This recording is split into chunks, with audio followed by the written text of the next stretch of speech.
The cocoa was too hot, and my hands were shaking, but I didn't put the mug down. If I put it down, I'd have to face what I'd just heard through the vent. A 7-year-old girl screaming that her father's Please, you have to plane let was me falling explain. from the sky. It's not what you think. There's been a and her terrible mother couldn't make misunderstanding. it stop.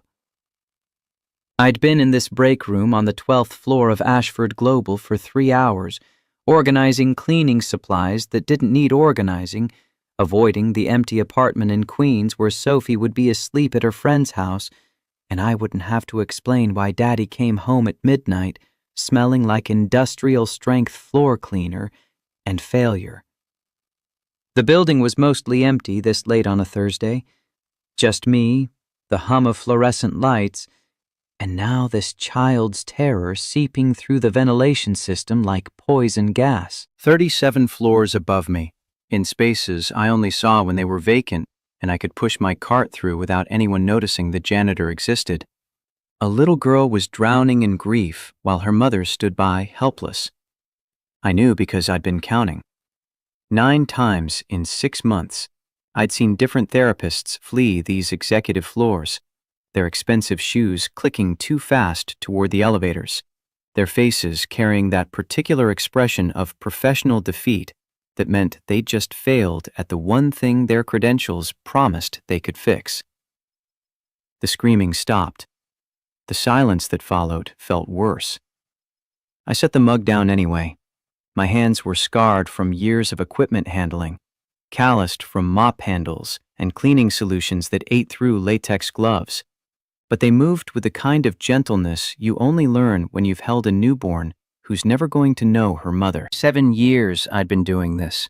The single father thing, the poverty thing, the invisible man thing.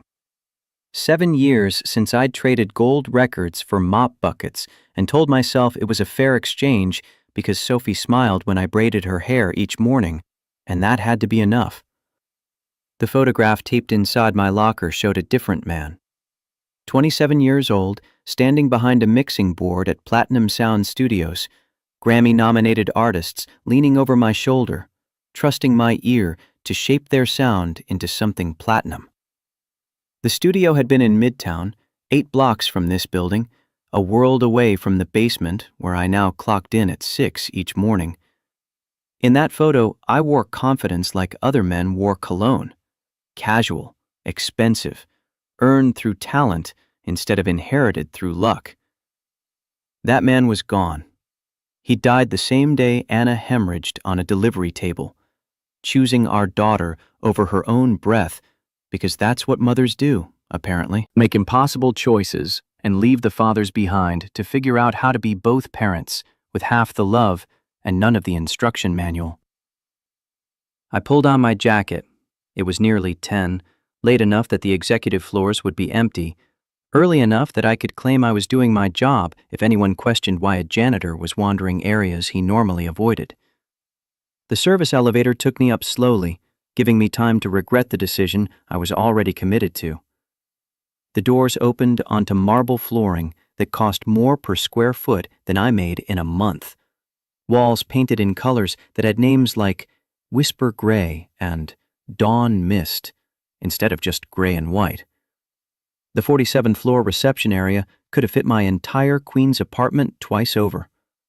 I'd cleaned it hundreds of times, always after midnight when the people who worked here were home in their brownstones and penthouses, sleeping in beds that cost more than my car. Now the space felt different, occupied by the ghost of that scream still echoing in my head.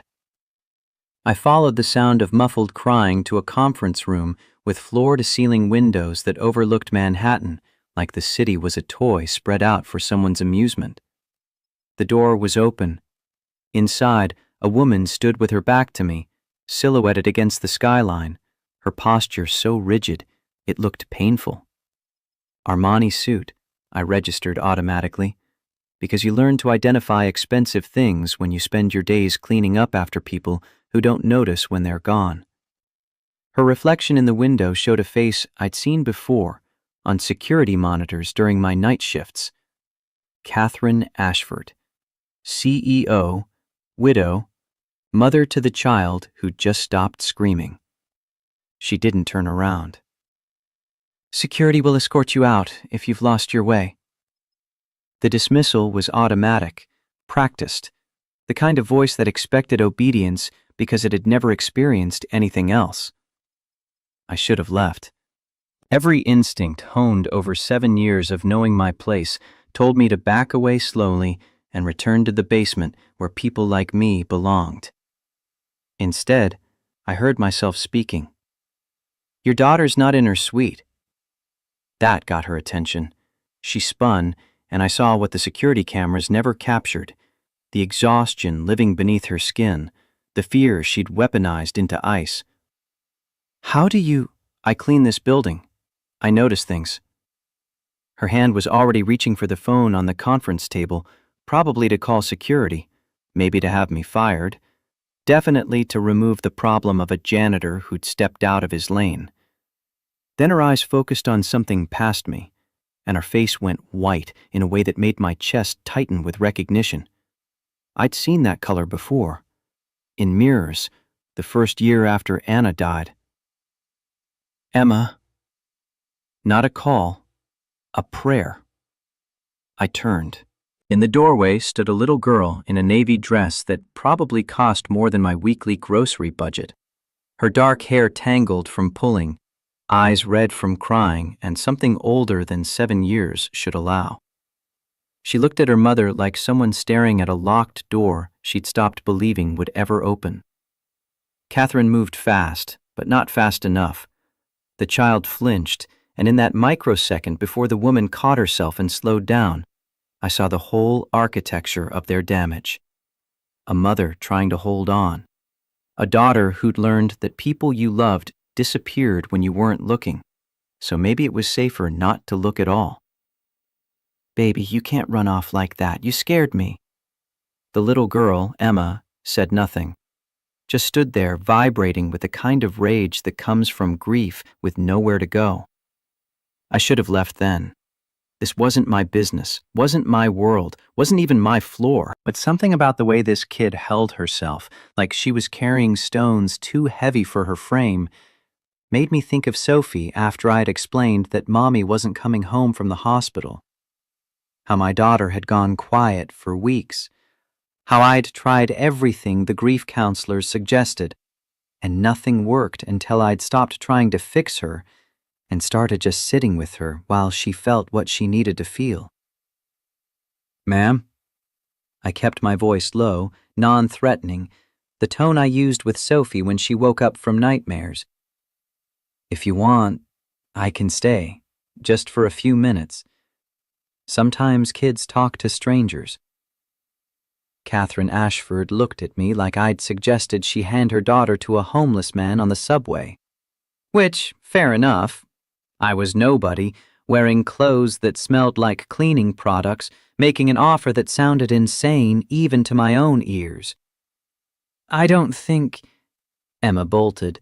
Not toward her mother, toward me. Small hands grabbed my mop cart like it was a life raft, and I had about 2 seconds to decide if I was going to be the idiot who helped or the coward who stepped aside. I knelt down, putting myself at eye level. You want to help me clean? The question clearly wasn't what she'd expected. Good. Expectations were what all those therapists had brought, and they'd all failed. I don't know how, she whispered. Neither did I when I started, but I can teach you. First rule, spray bottle gets 3 pumps, no more, no less. More than that, you're wasting product. Less, and you're just smearing dirt around. I pulled out a spray bottle and a clean rag from my cart, moved slow so she could see I wasn't a threat. Emma watched me like I might disappear if she blinked, then took the rag with fingers that trembled slightly. She sprayed exactly 3 times, the sound sharp in the conference room silence. Now, wipe counterclockwise. Very important. Clockwise doesn't work. Why? Trade secret. I tell you, I'd have to recruit you to the janitor union. Something happened to her face. Not quite a smile, but close enough that I saw Catherine's breath catch behind me. Emma wiped the conference table in careful circles, her movements deliberate, and for the first time since I'd arrived on this floor, she looked like a kid doing something normal instead of a trauma case being studied by adults with clipboards. I let her work in silence for a bit, then pulled out my phone and texted my neighbor Maria to check on Sophie. She sent back a photo of my daughter asleep in her spare room, tangled in blankets printed with butterflies. The image made my chest hurt in the way it always did. Love and loss wrapped together so tight I couldn't separate them anymore. "Is that your daughter?" Emma had stopped cleaning, was looking at my phone with the kind of hunger that broke something in me. "Yeah, Sophie. She's 7, like you." "She's pretty." "She'd probably say the same about you." Emma set down the rag, picked it up again, set it down harder. The motion looked like she was testing to see if I'd get angry, if I'd yell, if I'd leave. I stayed exactly where I was. "My dad's not coming back." The words came out flat, factual, like she'd practiced saying them until they stopped meaning anything. I knew that technique, had used it myself the first 100 times someone asked about Anna. "I know. I'm sorry." Everyone says sorry. It doesn't help. You're right. It doesn't. She looked up at me then, really looked, and I saw the question she was too young to know how to ask. How do you keep going when the person you loved most in the world is gone? How do you wake up every morning and do normal things like eat breakfast and go to school when nothing will ever be normal again? How do you survive the weight of missing someone? I didn't have good answers, just 7 years of trial and error, and Sophie's face to remind me that giving up wasn't an option. "Missing someone never really stops," I said quietly. "It just becomes softer, like a stone in your pocket. You always know it's there, but it doesn't cut anymore." Behind me, I heard Catherine make a sound, not quite a sob, not quite a breath. I kept my focus on Emma, who was studying my face like she was reading a map to somewhere she desperately needed to go. "Does it hurt? The stone?" "Sometimes. But it's also kind of nice, knowing they're still with you, just in a different way." The break room microwave was ancient, probably older than Emma, but it heated water well enough. I mixed cocoa powder with hot water and a splash of vanilla extract the way Anna used to make it. Muscle memory following a recipe my hands knew better than my head. Emma sat on a folding chair, legs swinging, watching me like I might vanish if she looked away. Catherine stood by the door, caught between wanting to intervene and recognizing that whatever was happening here was more than she'd managed in 6 months. I could feel her tension from across the room. The CEO who controlled billion-dollar decisions, completely helpless in front of her own daughter's pain. "My mom used to make this," I said, handing Emma the mug. "She said cocoa fixes most problems, and the ones it doesn't fix at least taste better with chocolate." Emma took the mug, wrapped small fingers around it like it was treasure. "Your mom's smart." "Was. She died when I was 19. The information hung there. I wasn't trying to bond over shared trauma, just being honest, because this kid had probably had enough adults lying to her about how everything would be okay. "How did you stop being sad?" "I didn't. I just learned to be sad and alive at the same time." Emma sipped the cocoa, got a chocolate mustache, didn't care. "The doctors keep trying to make me talk about my feelings, but feelings are stupid. They don't change anything. Maybe, but they're still real, even if they're stupid." "Do you have feelings about your mom?" "Every day. Sometimes I'm sad. Sometimes I'm mad at her for dying before I figured out how to tell her things. Sometimes I just miss her in this boring way, like wishing I could call her and ask what temperature to cook a chicken." Emma almost smiled. That is boring. Death's like that. All the dramatic sad parts everyone expects, plus 1,000 boring parts where you just wish they were around for regular stuff. I pulled up a photo on my phone, the one I kept of Anna holding a microphone in the studio, mid-laugh at something I'd said behind the board. This was Sophie's mom. She was a singer, had this voice that could make you cry even when she was singing about grocery lists. She's beautiful. Yeah, she was. Emma studied the photo with the intensity kids bring to everything before the world teaches them to be casual. What happened to her? She died having Sophie. Had to choose between saving herself or saving the baby, and she chose Sophie. Left a note with the nurse telling me to make sure our daughter knew she was loved. Catherine made that sound again, closer to crying this time. I still didn't look at her. This conversation was for Emma, about Emma, and bringing the mother into it would break whatever fragile connection we'd built. That's sad. Very. But also kind of beautiful, don't you think? That she loved someone she'd never met, enough to give up everything for them. My dad didn't choose to leave me. I know, sweetheart. That's different. That's just terrible luck and bad weather and all the unfair things that happen to good people for no reason. Emma was quiet for a long time, sipping cocoa, swinging her legs, thinking whatever 7-year-old thoughts tried to make sense of a world that took fathers in plane crashes. Then she set down the mug and looked at me with eyes too old for her face. Do you think he knows I miss him? The question cracked something in my chest. I thought about Anna, about whether consciousness survived death, about all the philosophical questions that mattered less than a grieving kid needing comfort. I think if love is real, and I believe it is, then it doesn't stop just because someone's not here anymore. So yeah, I think he knows. She nodded once, decisive, like I'd given her permission for something. Then she did the thing that broke me completely. She climbed off her chair, walked over, and leaned against my shoulder the way Sophie did when she needed her dad to be solid and there and not going anywhere. I put my arm around her carefully, conscious of Catherine watching every move, conscious that I was a stranger and this was her daughter, and I had no right to any of this. But Emma was shaking slightly, 7 years old, and carrying grief that would have crushed adults. And my job, my only job in that moment, was to be someone who didn't flinch away from her pain.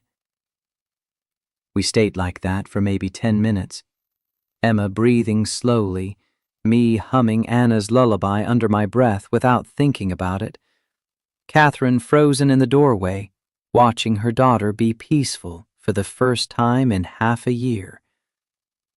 When Emma finally pulled away, she looked at me with something approaching trust.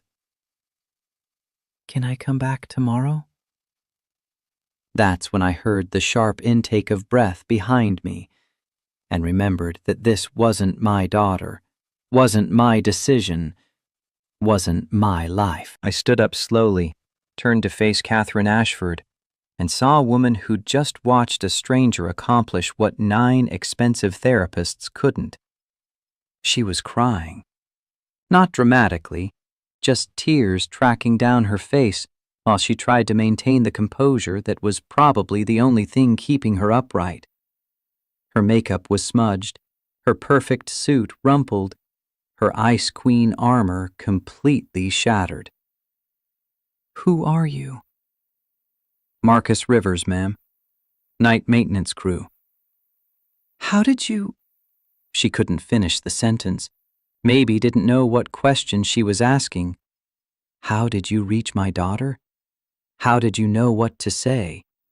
How did you do in 20 minutes what I've been failing to do for 6 months? I'm a single dad, I said simply. I know what grief looks like in kids. And I know that sometimes people just need someone who's not trying to fix them. Catherine looked at Emma, who was watching both of us with that wary alertness of children whose stability depends on predicting adult behavior. You should be in bed, baby. I don't want to.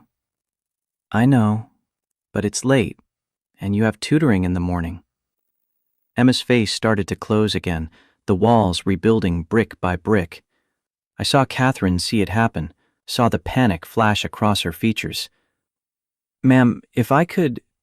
I stopped, remembering my place, remembering that I was nobody with no credentials offering advice to a billionaire about her daughter. But Catherine was looking at me like a drowning person looks at a life raft, so I continued.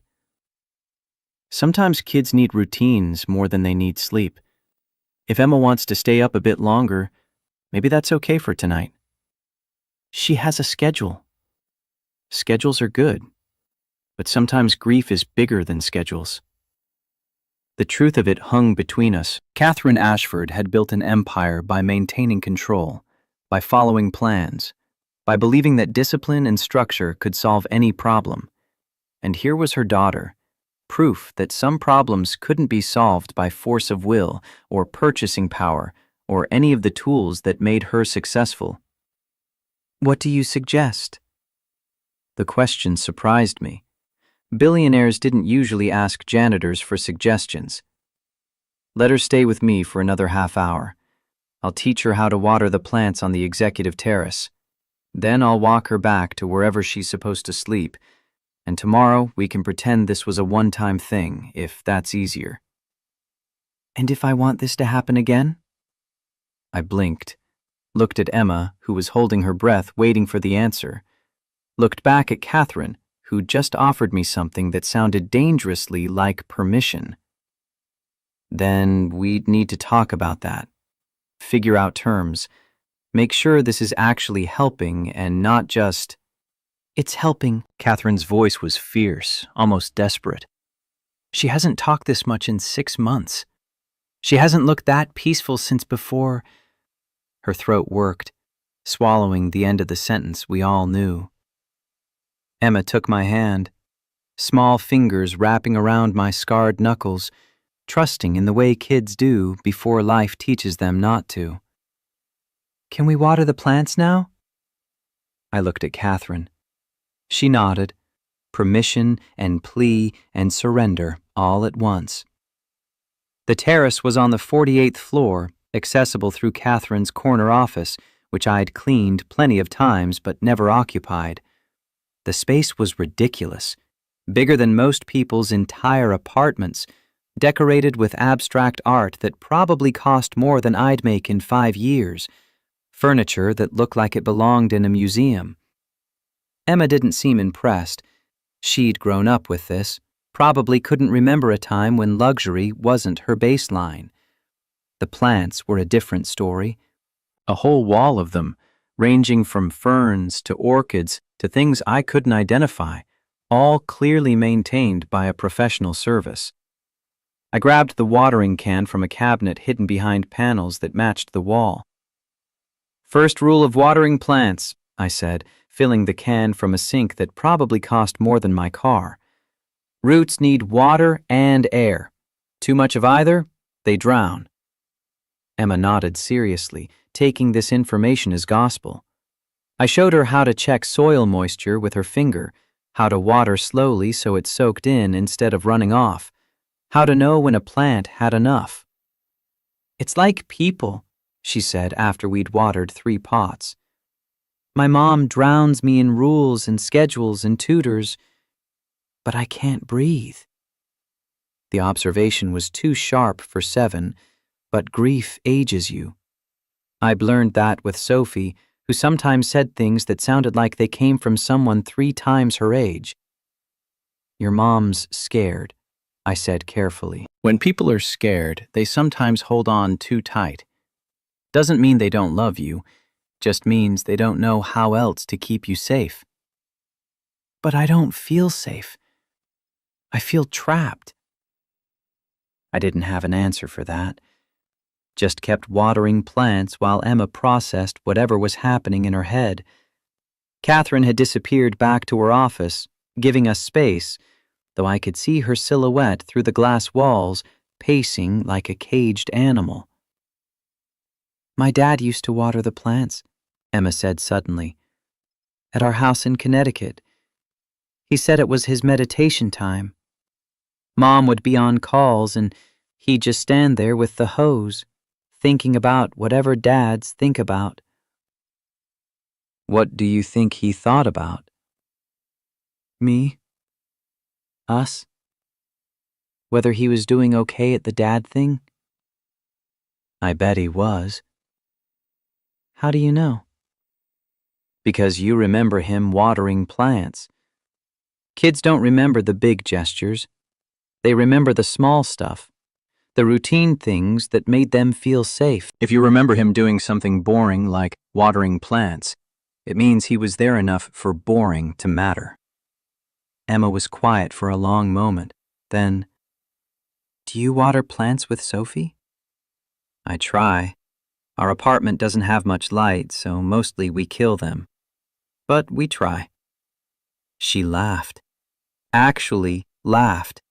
The sound was rusty, unpracticed, but real. We finished watering in comfortable silence.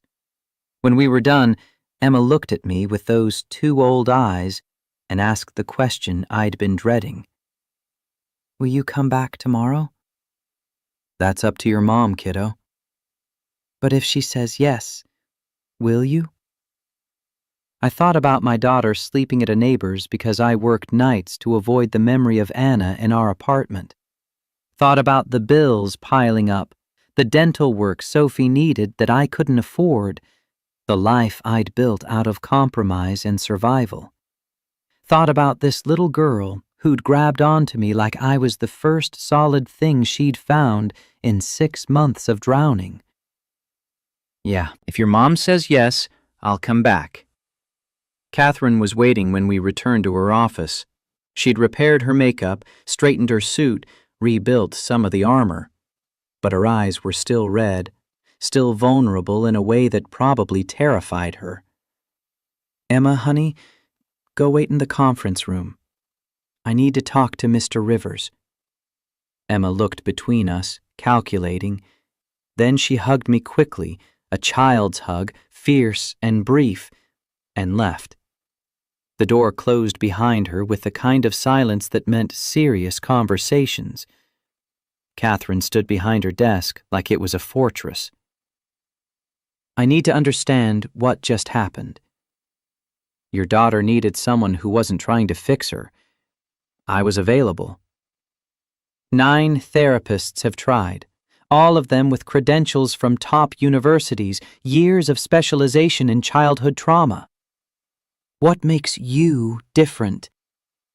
I'm not trying to cure her. I'm just trying to sit with her while she hurts.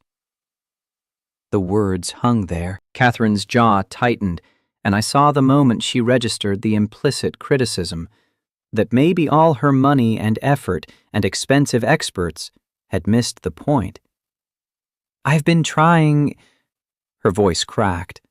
She tried again. "I've been trying everything, every specialist, every treatment, every recommendation. Nothing works." "Because you're trying to fix a problem that can't be fixed. Her dad's dead. That's not something you can schedule away or hire experts to solve.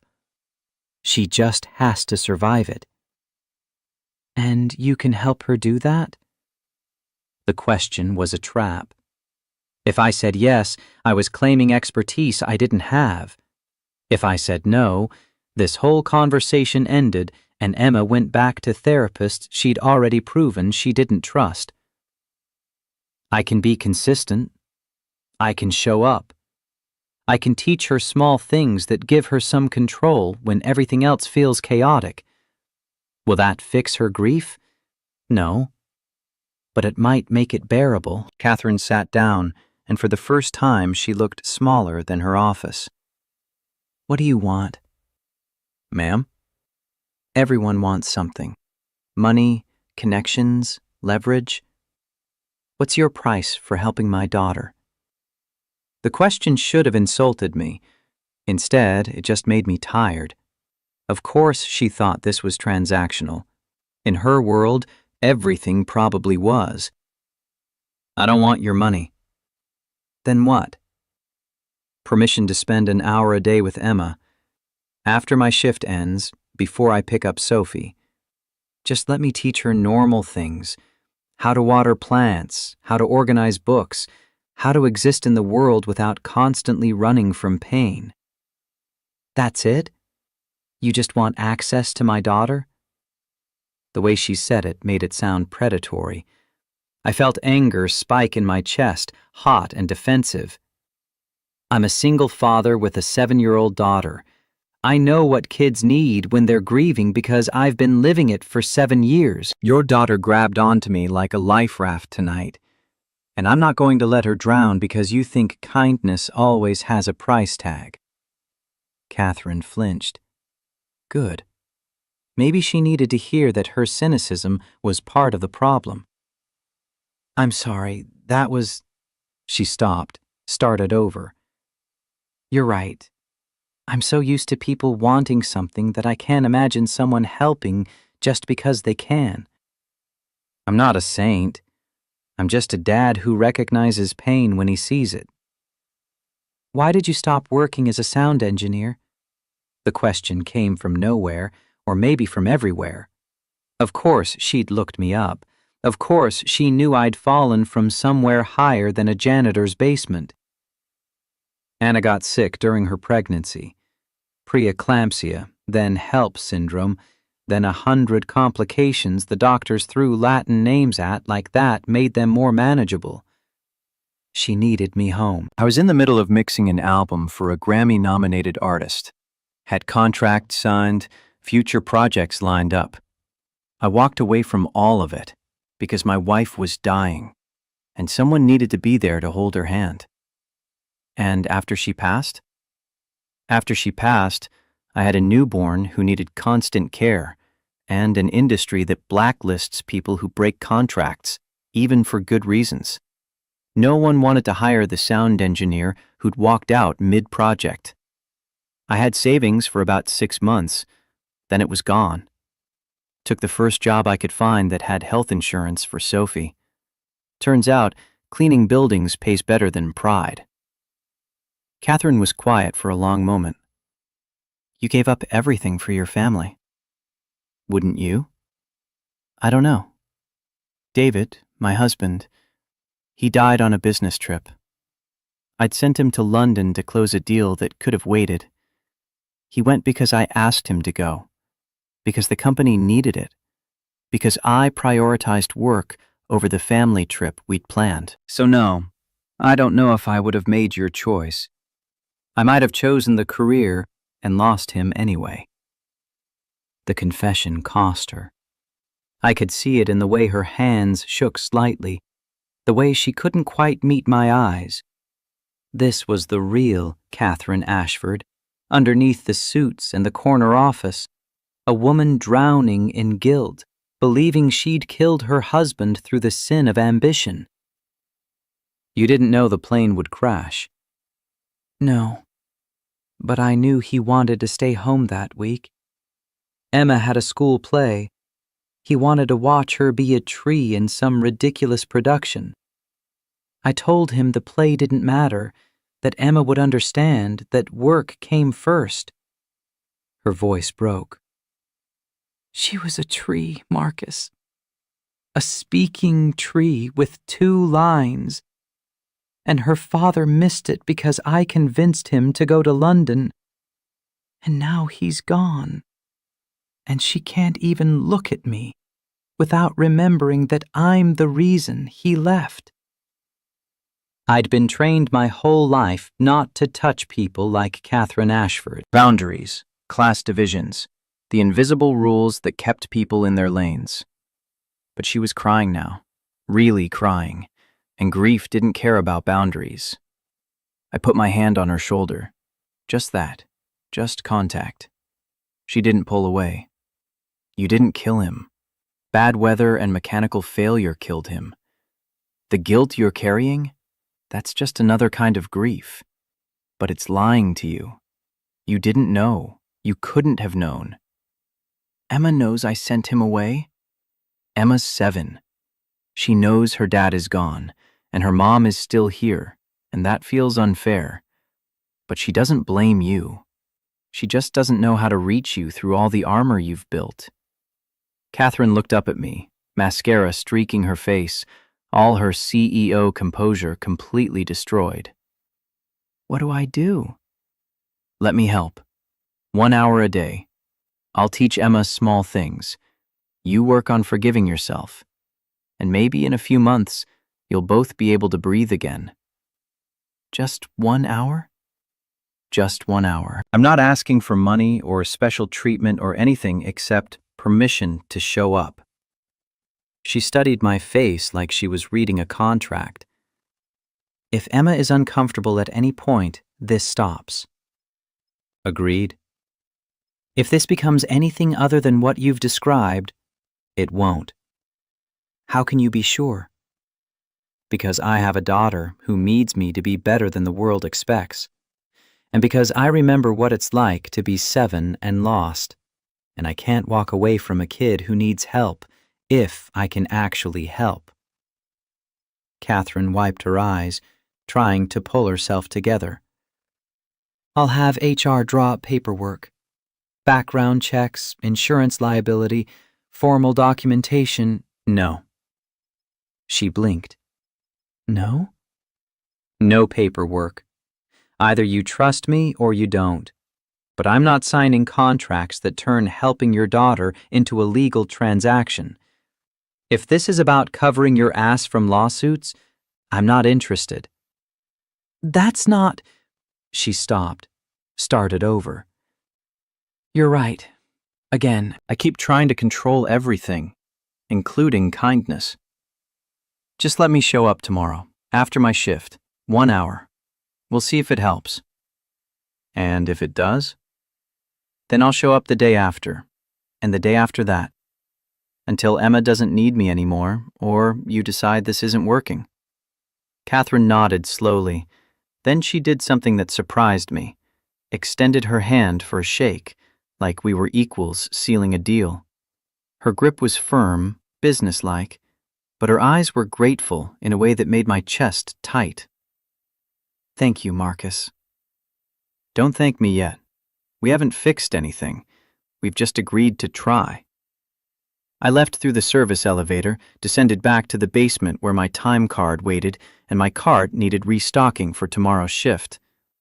My phone buzzed with a text from Maria saying Sophie was still asleep, peaceful, dreaming whatever dreams 7-year-olds had when they'd never known their mothers, but somehow survived anyway.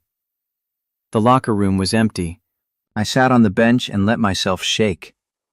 What had I just agreed to? 1 hour a day with a grieving billionaire's daughter, teaching her to water plants and organize books like that would somehow fix the hole in her life where her father used to be. It was insane. It was probably going to blow up in my face, and I was going to do it anyway because Emma had looked at me like I was the first person in 6 months who didn't treat her like a problem to solve. The photograph on my locker stared back at me. Young Marcus, successful Marcus, the man who'd had the world figured out before it kicked his legs out from under him. I wondered what he'd think of this choice, using the only hours in my day that weren't consumed by work or Sophie to help a stranger's daughter process grief. But then I thought about Sophie, about how she'd survived Anna's death because I'd learned to sit with her pain instead of trying to fix it, about how the smallest gestures, reading books, teaching her to braid her own hair, letting her cry when she needed to cry, had mattered more than any grand gesture could have. Maybe Emma needed the same thing. Maybe all kids who'd lost parents did. Not therapy or schedules or expensive solutions, just someone who showed up consistently and didn't flinch away from their pain. I clocked out at midnight, took the subway to Queens, picked up Sophie from Maria's apartment, carried my sleeping daughter up 4 flights of stairs to our apartment, where the radiator clanged and the neighbors fought through paper-thin walls. Put her to bed in the room we'd painted yellow, because it was Anna's favorite color, kissed her forehead, and stood in the doorway watching her breathe. Tomorrow I'd go back to Ashford Global. I'd push my mop through marble hallways and empty executive trash cans and water plants on a 48th floor terrace with a little girl who needed to know that grief could be survived. And maybe, if I was very lucky and very careful, I'd help her understand what I'd learned the hard way, that loving someone and losing them was better than never loving them at all. The cocoa mug sat in my sink, Emma's chocolate mustache still visible on the rim. I washed it carefully, dried it, put it away. Tomorrow I'd make more cocoa. Tomorrow I'd show up. Tomorrow I'd try to be the kind of person my daughter would be proud of, the kind who helped when he could, even though the world said janitors didn't belong in penthouses and working-class men had no business offering comfort to billionaires' daughters. But tonight, I was just tired. Tired and scared and committed to something that might save a drowning child or might destroy what little stability I'd managed to build. Either way, I'd made a promise. And if Anna had taught me anything before she died, it was that promises to children were the kind you kept, no matter the cost. 2 months dissolved into a pattern that felt inevitable, like water finding its level. I arrived at the penthouse at 5:30 each evening, Emma waiting by the window watching for me the way Sophie used to watch for me when she was younger and still believed her father could protect her from everything. The girls had become inseparable within minutes of their first meeting, building elaborate games that spanned days and incorporated rules only they understood. Catherine had started declining dinner invitations that would keep her away past 8, the hour when I typically left, though she never acknowledged the schedule change, and I never asked about it. The transformation in Emma was undeniable. Full sentences became paragraphs, then conversations that lasted an hour without her retreating into silence. Laughter returned, tentative at first, like she was testing whether joy was still allowed, then genuine and frequent enough that Catherine sometimes stopped whatever she was doing just to listen. Piano practice shifted from obligation to something Emma chose, her small fingers finding confidence on keys that had felt like enemies for months. But I noticed other changes too. The way Catherine lingered in doorways when I was teaching Emma guitar chords, how her breath caught when I smiled at some joke her daughter told, the hyper-awareness of her presence that had nothing to do with gratitude and everything to do with the way attraction sneaks up when you're not defending against it. I still worked my janitor shift 6 to 3 each afternoon, arriving at the penthouse exhausted, but never showing it to Emma. Catherine had offered 3 times to create a formal position with benefits, eliminate the pretense of me mopping floors I was overqualified to clean. Each time I refused with the same words that came out harsher than I intended. I'm not going to be a kept man. I work for my living. The pride in my voice was steel wrapped in velvet, immovable. Catherine recognized it because she carried the same pride, just expressed differently through board meetings and hostile takeovers instead of refusing charity. We were both people who'd built identities on not needing rescue, which made whatever was growing between us dangerous in ways neither of us wanted to acknowledge. The office gossip had intensified from whispers to open speculation. My car appeared in the security logs every evening at the same time. People noticed the CEO leaving earlier, smiling more, the Ice Queen thawing in ways that made long-time employees exchange significant glances over coffee.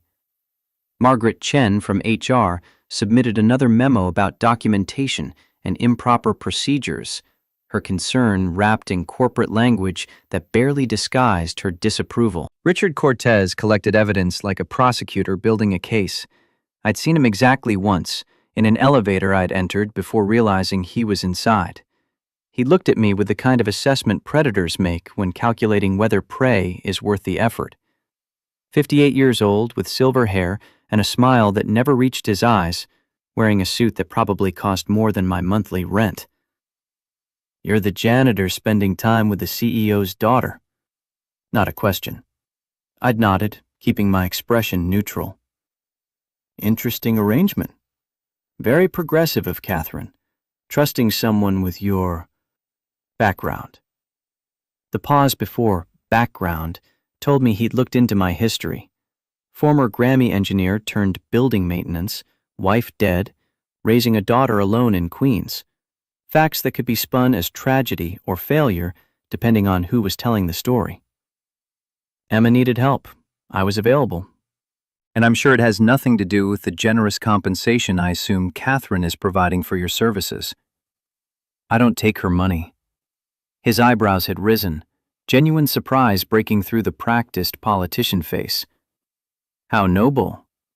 Though one wonders how long nobility survives when bills come due. The elevator had opened onto the executive floor before I could respond. Richard had stepped out with a small smile that promised he wasn't done with this conversation, just pausing it for later use. That had been 3 weeks ago. Since then, I'd heard him in meetings I wasn't supposed to overhear, planting seeds with board members about Catherine's distraction, her emotional instability, her unprecedented decision to allow non-qualified personnel access to her minor child. He never mentioned my name, just painted implications in broad strokes that let other people fill in the scandalous details. Sophie visited Tuesday and Thursday evenings, and watching the girls together made something in my chest expand and hurt simultaneously. They'd invented a language of inside jokes and shared references, the kind of friendship that seemed impossible given their different worlds, but somehow worked because children don't see class divisions until adults teach them to look. One Thursday, Sophie asked me why we couldn't live somewhere nicer, like Emma's house. We were in the subway heading back to Queens, my daughter tired from playing, her head resting against my shoulder.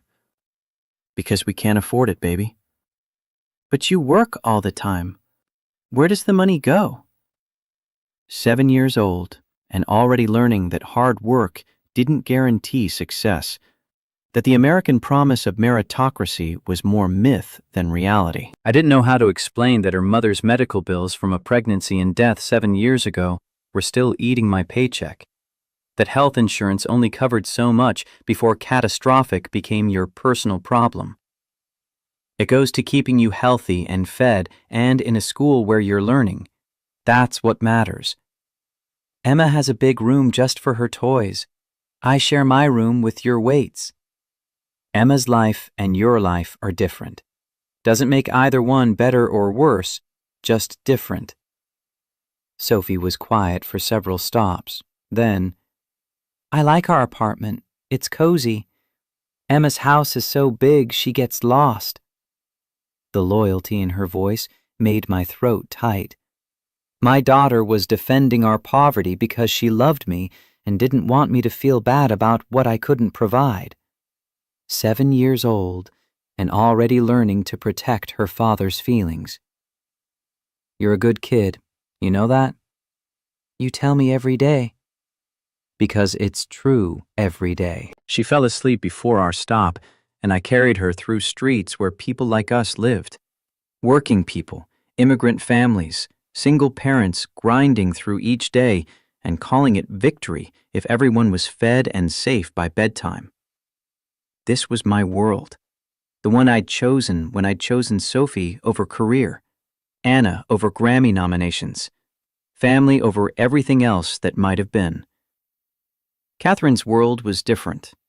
Corner offices and charity galas and problems that could be solved by writing checks large enough to make them disappear.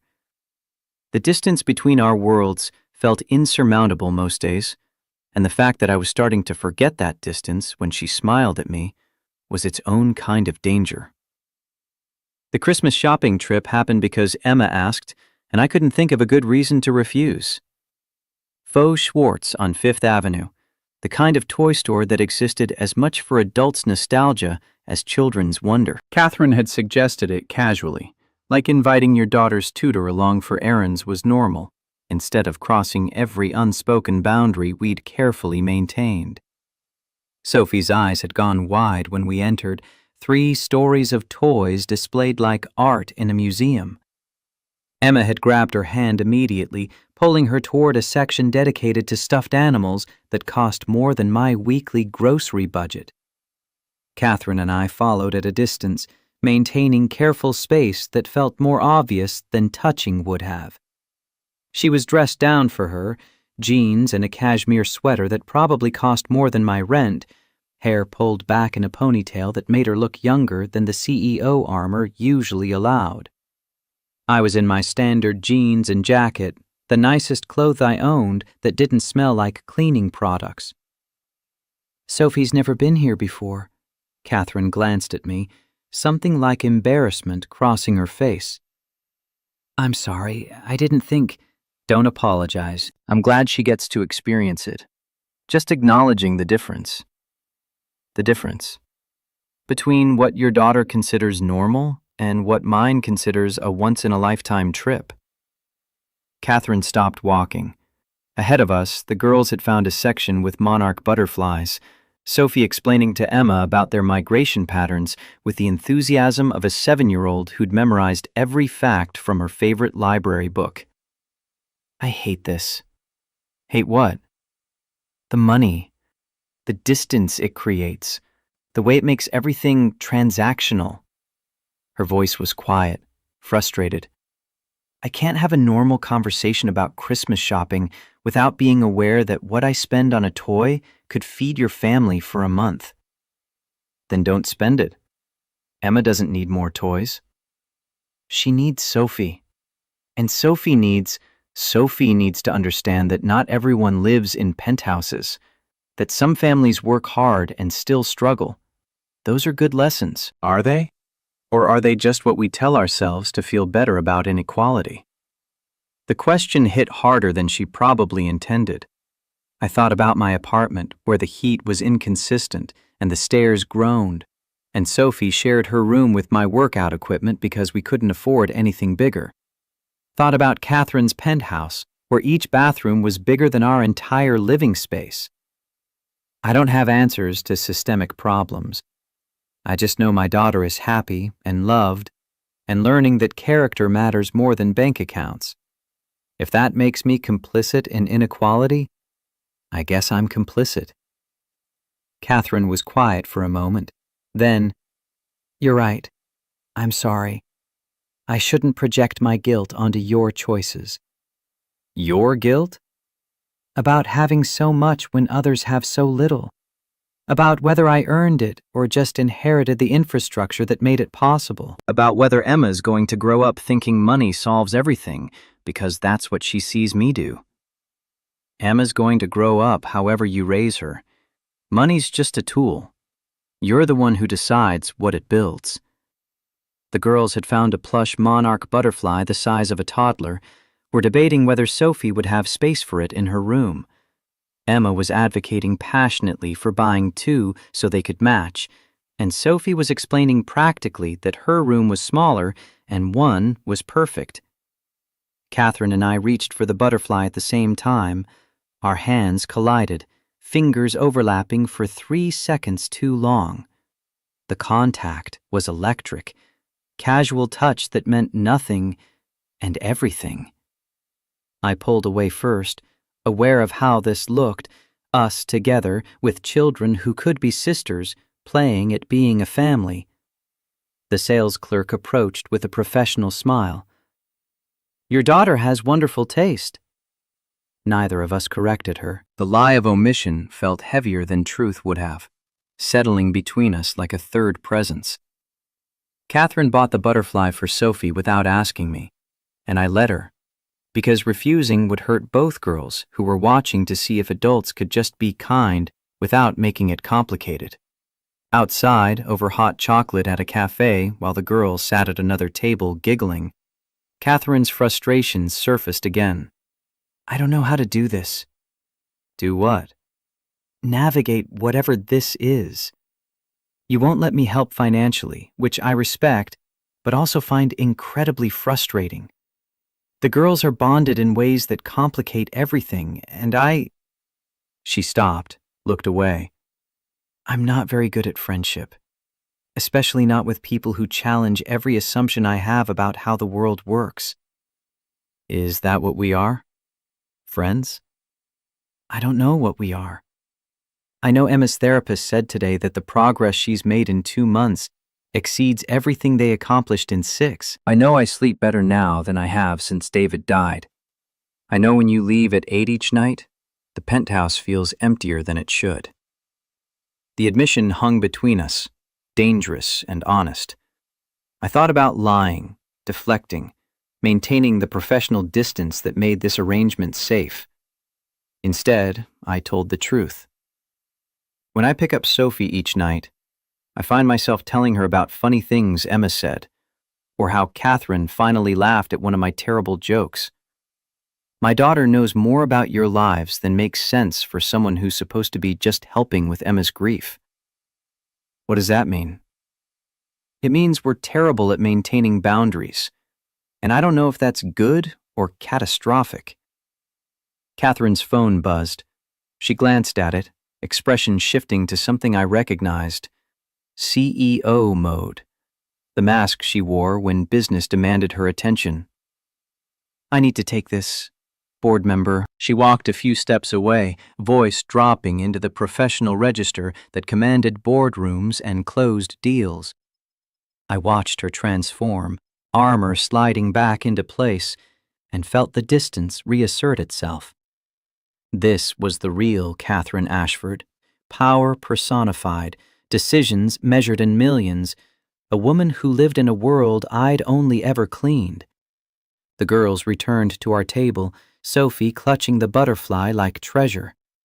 Emma was explaining something about a piano recital coming up, how she was going to play the piece I'd been teaching her, how she wanted Sophie there to hear it. Of course I'll come. Dad, can we go to Emma's recital? If Ms. Ashford says it's okay. Emma's face fell slightly at the formality, the return to titles and distance. She was 7, but not stupid. She felt the shift in temperature when I referred to her mother as Ms. Ashford instead of Catherine. Catherine returned, having overheard. Of course Sophie can come. The recital is in 3 weeks, our penthouse. Just family and a few close friends. You're both invited. The word family did something complicated to my chest. We weren't family. We were a janitor and a CEO whose daughters happened to bond over shared grief. But the way Catherine said it, the way Emma and Sophie immediately started planning matching dresses, made the fantasy feel almost possible. Later, after I dropped Sophie at home with my neighbor Maria because I still had an hour with Emma, I confronted what I'd been avoiding for weeks. This was getting complicated in ways that could hurt everyone involved. Sophie was getting attached to a lifestyle she couldn't have. Emma was building expectations that my presence was permanent when nothing in life was permanent. And Catherine was looking at me like I might be an answer to problems I definitely couldn't solve. I needed to establish boundaries, pull back before someone got hurt. It's before Sophie started believing that friendship with billionaires meant our circumstances could somehow change. But when I arrived at the penthouse that evening, Emma had set up an entire art project about monarch butterflies, complete with hand-drawn migration maps and a presentation she wanted to give Sophie next week. Her excitement was genuine, her progress undeniable, her need for consistency still fragile enough that pulling back felt like cruelty. Catherine was in her office on a call that sounded tense. Through the glass walls I could see her pacing, jaw tight, the stress she usually hid bleeding through. When she ended the call and emerged, she looked exhausted in a way that made her seem more human and therefore more dangerous to my equilibrium. Bad news? Richard's lobbying board members to question my judgment. using vague concerns about emotional stability and decision-making compromised by personal trauma. Never quite saying he wants my job, just implying I might not be fit for it anymore. Is he right? The question surprised her. About me being unfit? About your judgment being compromised. Catherine sank into the couch beside where Emma and I were sorting colored pencils. I don't know anymore. Before Emma started healing, before you, I'd have said my judgment was fine, that I could separate personal grief from professional decisions. Now I'm not sure. I missed a board meeting last month because Emma had a breakthrough moment I didn't want to interrupt. I delayed a merger in Chicago because the timeline conflicted with her piano recital. Richard's not entirely wrong. So what are you going to do? Fight? Or resign? Haven't decided which is more honest. Emma, who'd been quietly coloring, spoke without looking up. Mommy, if you quit your job, would you be home more? The question was innocent, devastating. Catherine's face did something complicated, guilt and longing and fear all competing for dominance. I don't know, baby. Maybe. I'd like that. Your job makes you tired and sad. Out of the mouths of children came the observations adults spent years in therapy discovering. Catherine looked at me, and I saw the question she was afraid to ask. Was her daughter right? Had she built an empire at the cost of everything that actually mattered? I didn't have answers, just my own history of choosing family over career and ending up cleaning buildings instead of making music. That choice had saved Sophie, but killed the future I'd imagined. Was I the right person to advise Catherine on whether sacrifice was worth it? Emma, show me what you're drawing. She held up a picture of two butterflies, one larger and one smaller, flying together. This is you and Sophie. Monarch butterflies fly together even though they're not family, just because it's safer in groups. The metaphor wasn't subtle. Emma was drawing what she wanted. Sophie and me as permanent fixtures, family by choice, if not by blood. And the hope in her eyes when she showed me the picture was going to haunt me later when I had to explain that life didn't work like children's drawings. That night, Catherine asked me to stay after Emma went to bed. We sat in her office overlooking Manhattan, the city spread below us like scattered diamonds, and for the first time since we'd met, the conversation wasn't about her daughter. Tell me about Anna. The request caught me off guard. Why? Because you loved her enough to give up everything, and I can't imagine loving someone that completely. I thought I loved David, but I sent him to London when he wanted to stay home. I chose a deal over his presence. That doesn't sound like the kind of love that survives, let alone the kind worth sacrificing for. I thought about Anna in the studio, the way her voice could break your heart and rebuild it in the same phrase, the way she'd laugh at my terrible jokes and mean it, how she'd known about the pregnancy complications and chosen our daughter anyway, left me a note telling me to make sure Sophie knew she was loved. Anna wasn't perfect. We fought about money and whose career took priority and whether we should move to Nashville for better opportunities. But when it mattered, when the choice was between her life and Sophie's, she didn't hesitate. That's the kind of love I'm raising my daughter to understand. Not the romantic comedy version, the real version, where sometimes you choose someone else's life over your own comfort. How do you forgive her for leaving you? The question was so raw, so clearly about David instead of Anna, that I knew Catherine had been carrying it for months. I don't forgive her because there's nothing to forgive. She didn't choose to die. She chose to save our daughter, knowing it would probably kill her. That's not abandonment. That's the most profound act of love I've ever witnessed." Catherine's tears fell silently, tracking through makeup she'd repaired a dozen times that day. David didn't choose either. The plane failed. The weather was terrible. He'd have come home if he could. But I keep thinking, if I'd just said he could skip London, if I'd just prioritized one family dinner over one contract, he'd be alive, and Emma would have her father. You didn't know. But I should have. I should have known that work could wait and family couldn't. I moved closer, close enough that I could see the exhaustion living beneath her skin, the guilt she carried like a second skeleton. You didn't know because no one knows. Death doesn't announce itself. It just comes and takes people, and leaves the rest of us trying to find meaning in randomness. How do you survive it? How do you wake up every day knowing your wife died and you couldn't stop it? I wake up because Sophie needs breakfast. I go to work because rent comes due. I keep moving because stopping means drowning. It's not noble or impressive.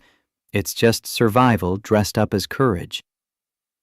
Catherine leaned against me, not romantic, just exhausted. Her head on my shoulder felt natural in a way that should have terrified me. We sat like that for several minutes. Two people who'd lost their partners, finding temporary shelter in shared understanding. "I'm falling apart, Marcus.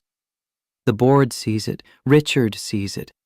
Everyone sees it except maybe Emma because she's 7 and thinks I'm invincible." "You're not falling apart. You're just human. There's a difference." "Is there?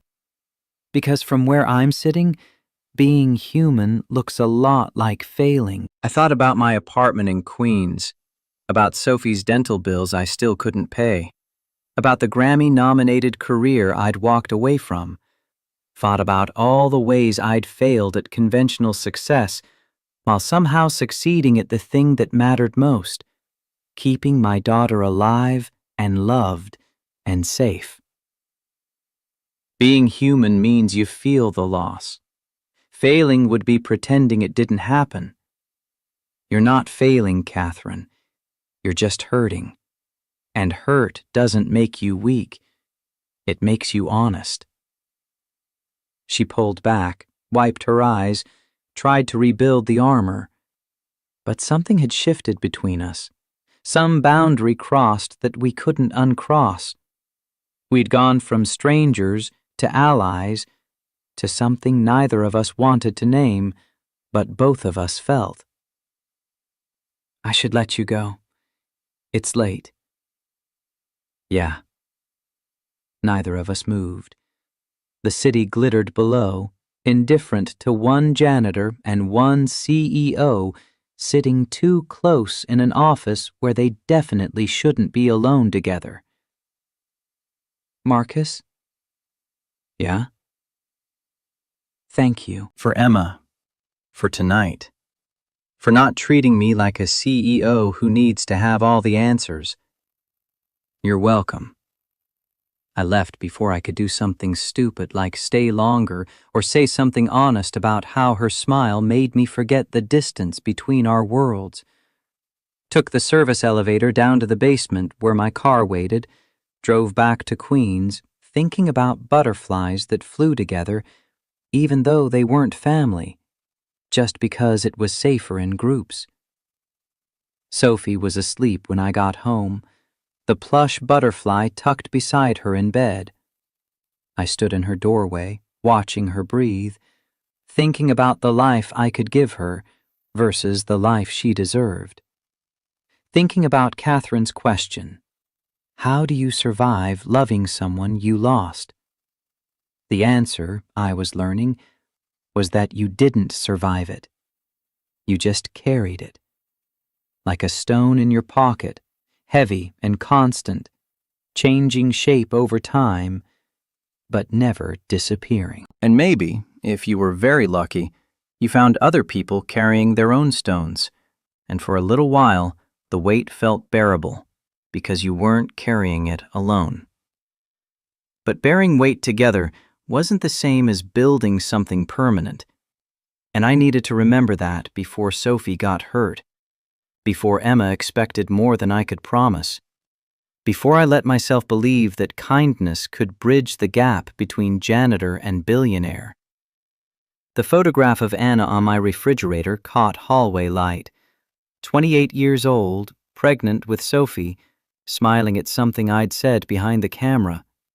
She'd known about the complications by then, known the pregnancy was high risk, known that bringing Sophie into the world might mean leaving me behind. And she'd done it anyway, because love, real love, wasn't about keeping yourself safe. It was about choosing someone else's future over your own comfort. I thought Catherine was starting to understand that. Thought maybe I was too. Which meant we were both in danger of making choices that would change everything, and I wasn't sure either of us was ready for what that might cost. The cold upstate bit different than city cold. Out here you could see it coming across the fields. No buildings to break the wind, no crowds to share the misery. Just you and the choice you made, frozen in February. Sharon's farm sat 40 minutes north of Albany, far enough from New York that the city felt like something I'd imagined instead of escaped. I'd been here 6 weeks, working construction for her husband Tom's crew at $15 an hour cash, framing houses in weather that turned my hands into clubs by noon. My body remembered different work, mixing boards and frequency curves, not nail guns and 2x4s.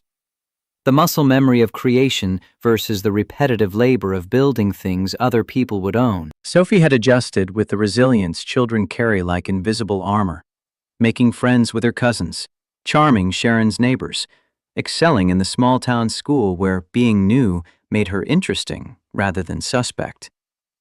But every morning she asked the same question while I braided her hair in Sharon's kitchen that smelled like coffee and regret.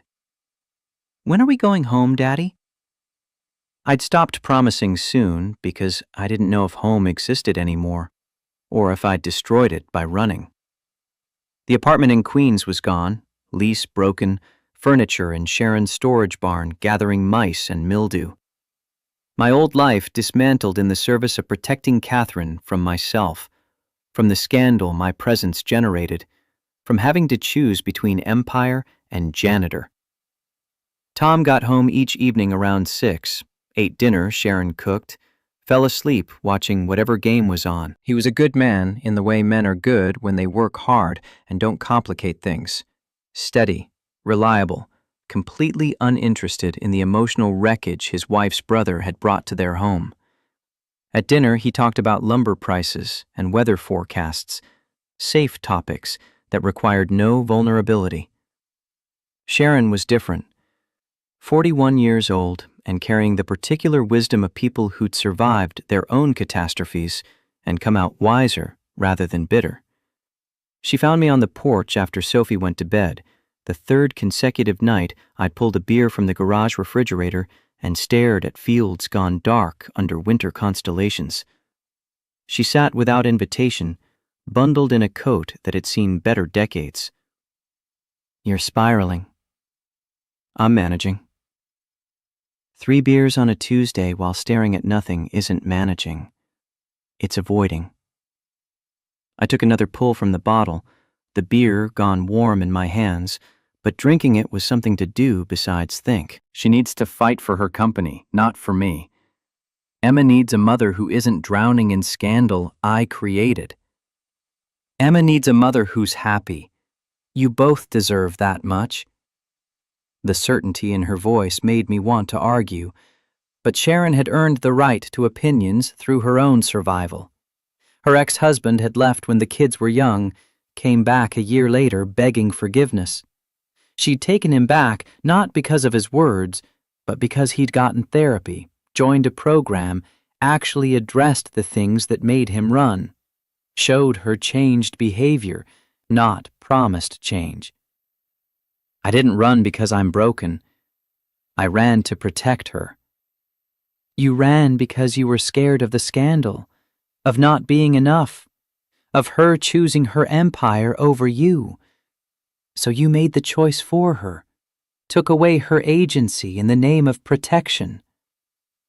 The accuracy of it stung worse than the cold. I stared at distant lights from neighboring farms, processing truth I'd been avoiding since I'd fled Catherine's public confession at that New Year's gala.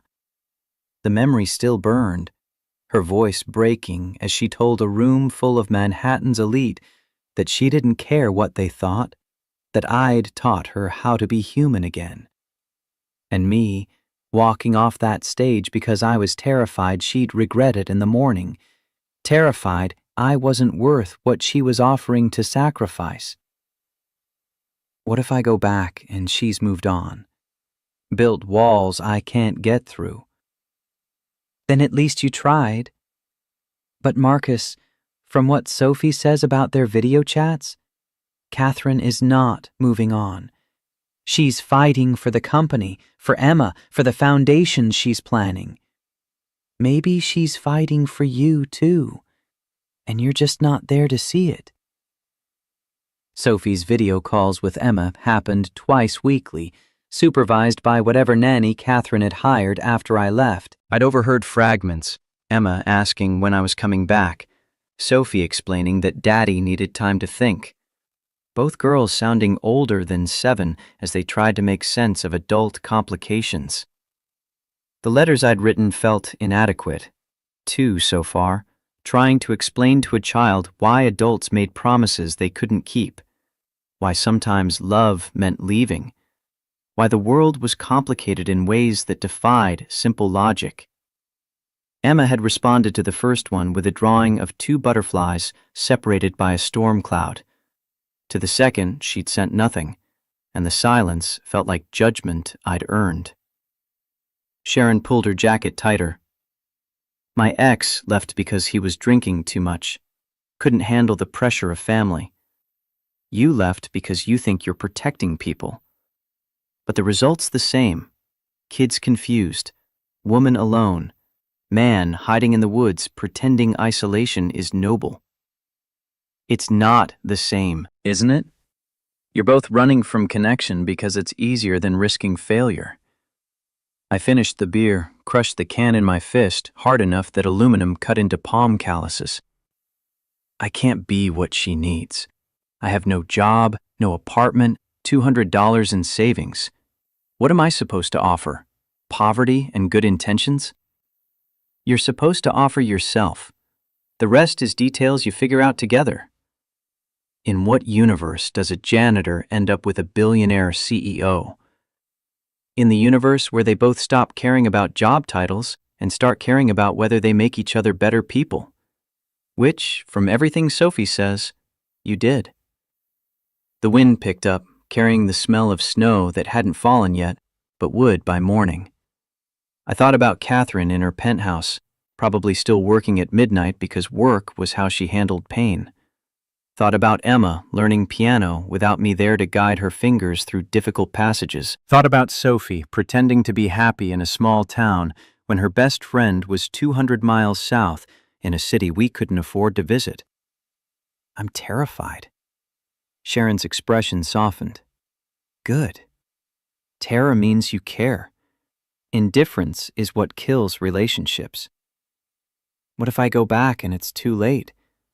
What if she's already moved on, or the board forced her out, or Emma's forgotten why she trusted me? Then you deal with it. But staying here guarantees failure. Going back at least gives you a chance. I wanted to argue, to list all the rational reasons why returning to New York was a terrible idea. But Sophie's question that morning, "When are we going home?" kept echoing. And home wasn't this farm, wasn't any place we'd been since I'd run. Home was wherever my daughter felt safe. And increasingly, that meant wherever Emma was, which meant wherever Catherine was, which meant I'd accidentally built a home in a penthouse I had no right to occupy.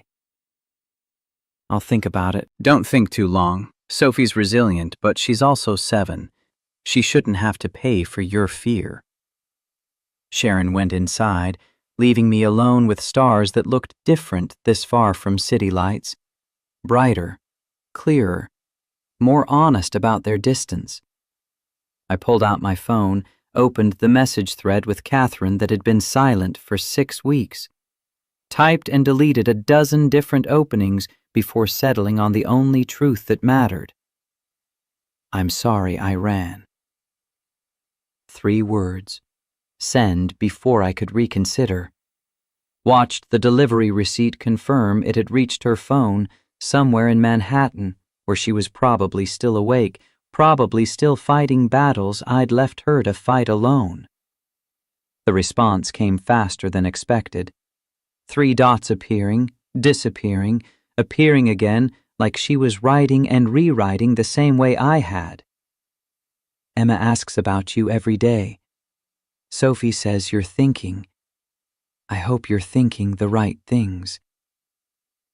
Not accusatory, not pleading, Just factual in the way Catherine communicated when emotions got too big for her usual control. I typed back without overthinking it. What are the right things? The dots appeared immediately, then stopped, then appeared again. Finally, after 2 minutes that felt like hours, that loving someone isn't about deserving them. It's about showing up even when you're terrified. You taught me that. I'm still learning. My chest tightened reading the words. She was learning because I'd run, forcing her to practice the lesson I'd preached but failed to follow. The hypocrisy sat heavy. How's the board situation? Deflection, easier than addressing the real question hanging between us. Richard won the vote for monthly reviews instead of quarterly. I kept the CEO position by 4-3. He's building a case slowly, collecting evidence of instability.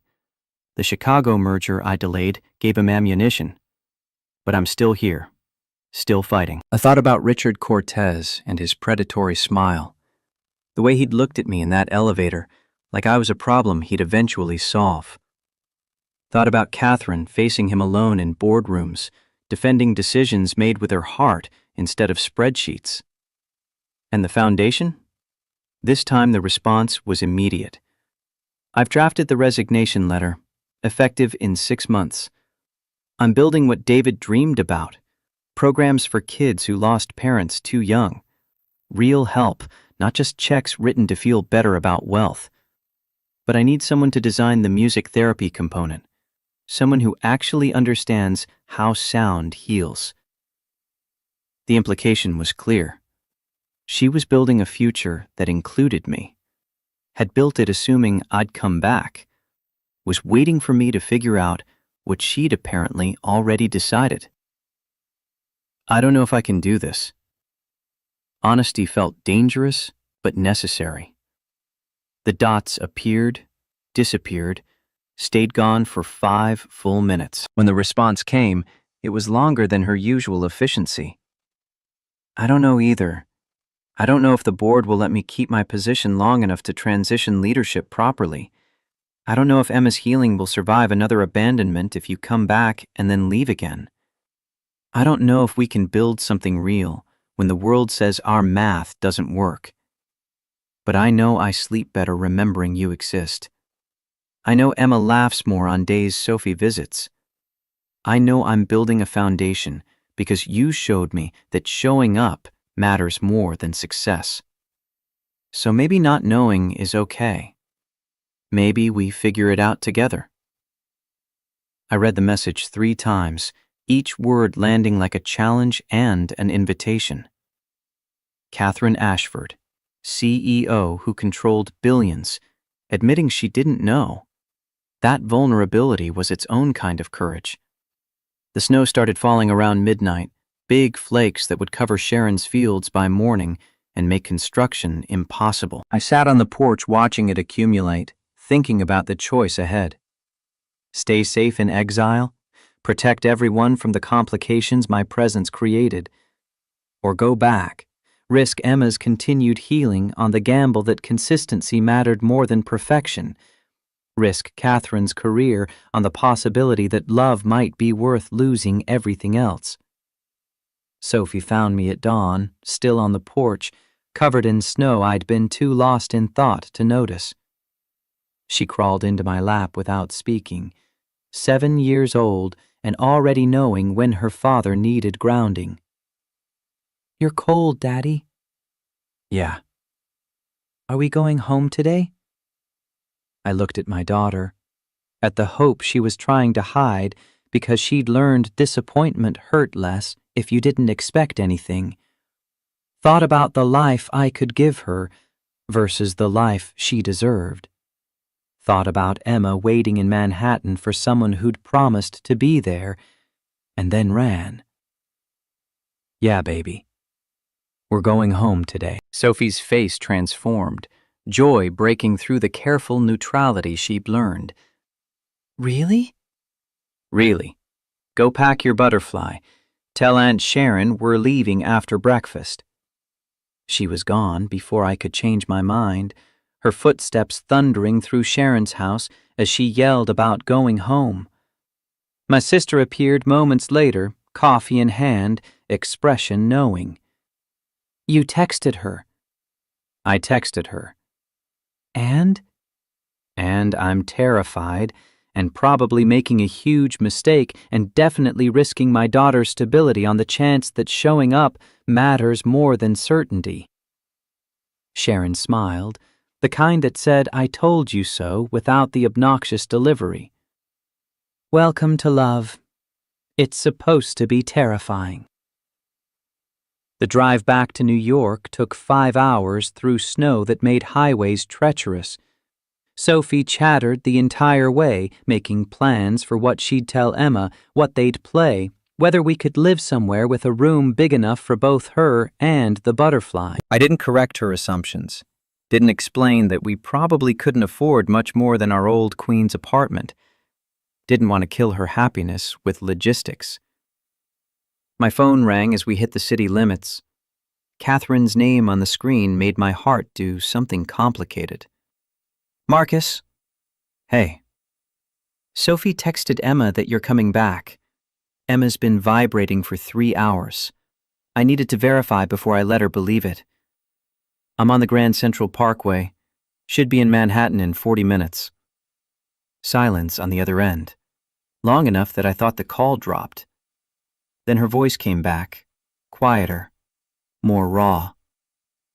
"I wasn't sure you'd actually come." "I wasn't either, until this morning." "What changed?" Sophie asked when we were going home, and I realized home wasn't a place anymore. It's wherever the people I care about are. Another silence. When Catherine spoke again, I could hear tears she was fighting. "Emma's piano recital is tomorrow. She's been practicing the song you taught her. She wants you there." "I'll be there." "And after? After the recital, after the immediate reunion, after Emma goes to sleep? What happens then?" "Then we figure out what we're building. Together. Like you said." "I'm scared, Marcus." "Me too.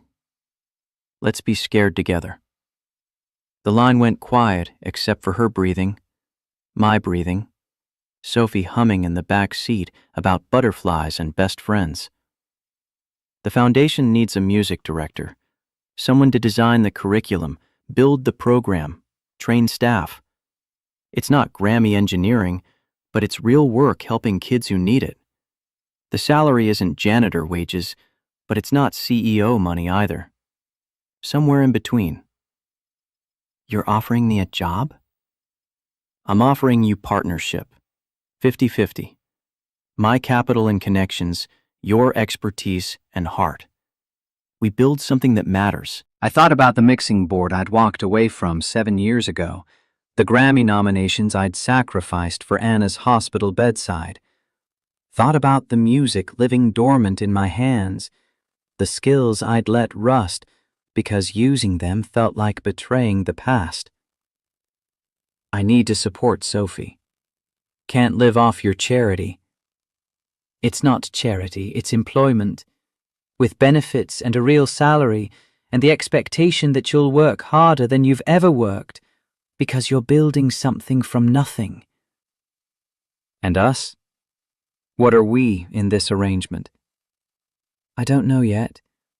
Colleagues, friends, co-parents to daughters who've adopted each other, maybe more. Maybe we figure that out while building something bigger than either of us. The Manhattan skyline appeared ahead, steel and glass rising against gray sky. Somewhere in those towers, Catherine was watching the same view from the other direction, waiting to see if I'd actually follow through, or if this was another false start. I'll need to find an apartment, something in Queens probably, close to Sophie's old school if they'll take her back mid-year. The brownstone and park slope we bought for the foundation has a third-floor apartment. 2 bedrooms, needs work, but it's livable. You could stay there while we renovate the rest. Consider it part of the compensation package.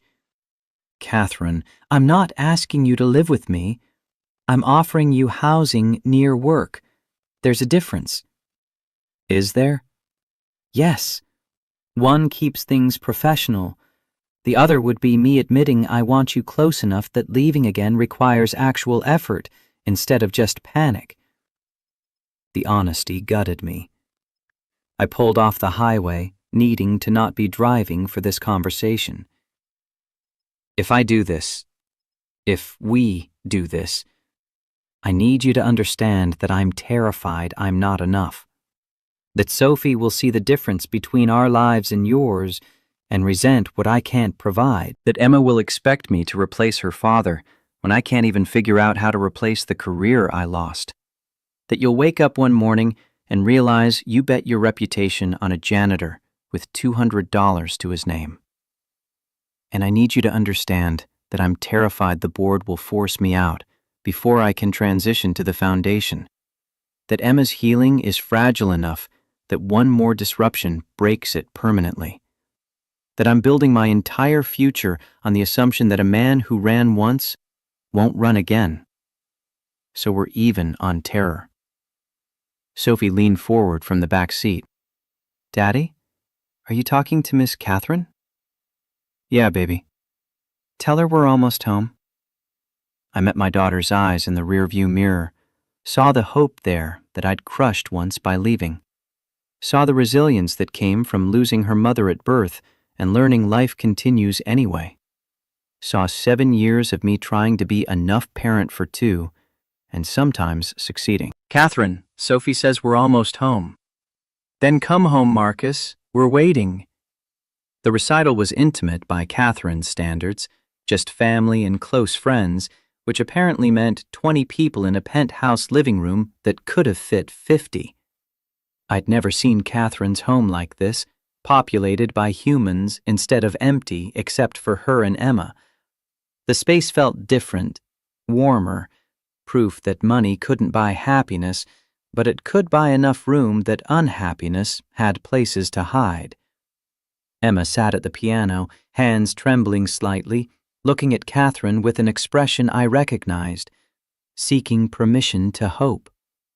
Sophie was already there, sitting in the front row that had been arranged with folding chairs, wearing a dress that matched Emma's in a coordination that suggested the girls had been planning this for weeks through video calls I'd only partially overheard. Catherine stood near the piano, wearing burgundy instead of her usual black, a small rebellion nobody else would notice, but I recognized as significant.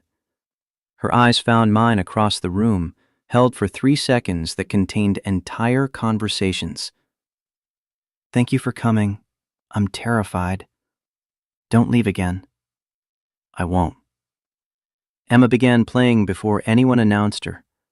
The piece I'd taught her, Anna's Lullaby, transformed through months of practice into something that carried both heartbreak and hope.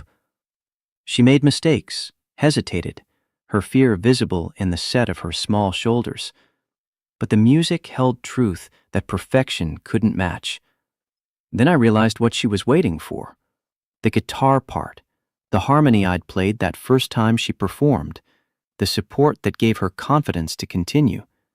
She'd expected me to join her, had built the performance around partnership. I didn't ask permission, just picked up the guitar someone had left near the piano. Catherine's doing. Preparation for a possibility she'd hoped for, and walked to Emma's side. Her face transformed when she saw me, terror shifting to determination. We played together, her piano and my guitar. The song that had brought us together now performed for people who'd watched her struggle for 6 months and were witnessing her triumph. The harmony wasn't perfect. My fingers were rusty from 6 weeks of construction instead of music. But Emma grew stronger with my presence, finding her rhythm, her confidence, the part of herself that had been buried under grief. Sophie started crying halfway through. 7-year-old tears that were happy and sad simultaneously. Several adults joined her by the end, moved by a child's courage or the raw honesty of imperfect performance, or maybe just their own griefs finding unexpected release. When the last note faded, silence held for 3 perfect seconds. Then applause erupted with the particular intensity of people who'd witnessed something real instead of performed. Emma didn't bow. She turned, wrapped her arms around my waist, and whispered into my shirt. "You came back. I'm sorry I left. Don't leave again." "I won't." The promise was bigger than I had right to make, but I made it anyway, because Emma needed certainty more than I needed to protect myself from potential failure. Catherine appeared beside us, and for the first time since we'd met, she pulled me into a hug in front of witnesses. Not romantic, not performance, just gratitude and relief and the acknowledgement that we'd survived something difficult together.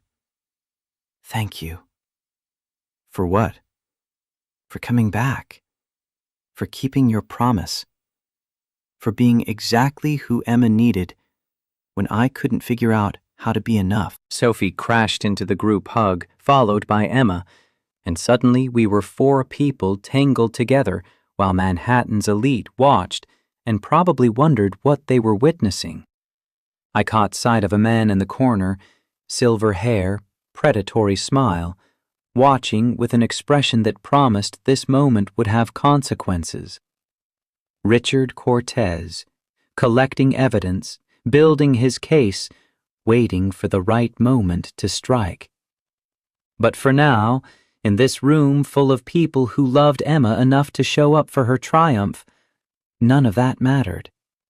What mattered was the little girl between us who'd survived 6 months of hell and was learning to breathe again. What mattered was Sophie's joy at having her best friend back. What mattered was Catherine's hand finding mine while cameras flashed and society watched and the world prepared to judge. After the guests left and Emma went to bed, Catherine and I stood in her office overlooking the city. The same view we'd shared months ago, but everything different now. I was here by choice instead of accident. She'd invited me instead of discovering me. We were building towards something instead of just surviving. The board meeting is in 2 weeks. Richard's calling for a vote on my fitness to continue as CEO. He has 3 guaranteed votes. I have 3. David Park is the tiebreaker, and he's wavering. What will you do if they remove you? Accelerate the transition. The resignation letter is drafted. I'm ready to walk away from Ashford Global if it means building something that actually matters. I thought about her father, about the empire she'd inherited and grown, about walking away from legacy and power and everything she'd built her identity around. That's terrifying. Yes, but also liberating. I've spent 15 years proving I belonged in that CEO chair. Maybe it's time to prove I belong somewhere else. The foundation. Our foundation. Partnership, remember? You design the music program. I handle funding and infrastructure. We build something that helps kids like Emma and Sophie navigate grief without drowning in it. The vision was clear, compelling, terrifying in its scope. I thought about my hands, idle for 6 weeks, finally being used for something that mattered again.